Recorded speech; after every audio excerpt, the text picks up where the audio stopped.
واحد السلام عليكم، وواحد التحية ديال الاحترام لكافة الناس الطيبين. معاكم الكوثري جواد، قناة الكوثري جواد. اليوم وهو يوم الأربعاء 11 يناير 2023، جديد مباريات كأس الملك إسبانيا وكأس الاتحاد الإنجليزي.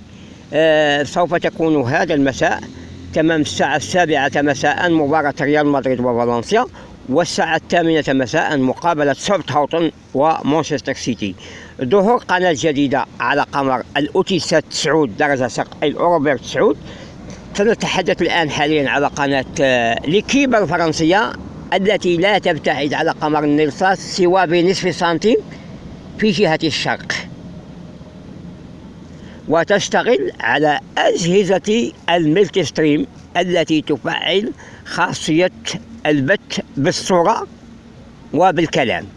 هناك أجهزة الملتي ستريم اللي كتشد القنوات الفرنسية بدون كلام، ما فيهمش الهضرة، ما كايناش، عيش الصورة كاينة والهضرة ما كايناش.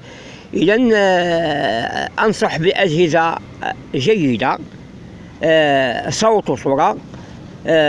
نطاق تغطية خارطة القمر هي ممكنة جيدا في المغرب بتفصيل ديال متر 10. وكذلك معلومة أخرى حول قناة ليكيب الفرنسية، وكما قلت أن مجال التغطية ديالتها هو مجال واسع باستثناء مدينة أكادير وبعض المناطق في الصحراء اللي غادي تكون التغطية ديالتها شي شوية صعيبة، ومدينة مراكش كتطلب الصحن ديال 120 إلى ما ربما 140، فشي شوية غادي تكون صعيبة بزاف. الحزمة ديال 51 أو 49 51 ديو نطاق أوسع، لا يشمل مدينة مراكش إلا بصعوبة، ولا يشمل مدينة أكادير إلا بصعوبة.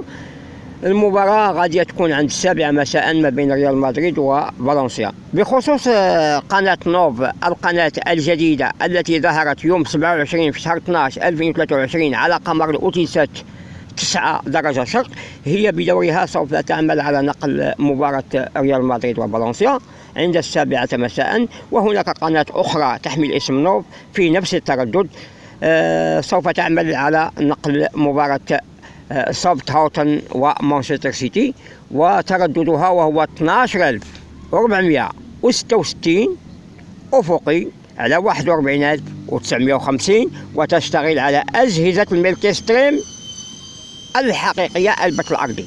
أعيد وأعطي تردد هذه القناة 12466 عفوا على 41950. أعيد 12466 على 41950 أفقي. أعانكم الله بالمحبة والخير، والسلام عليكم.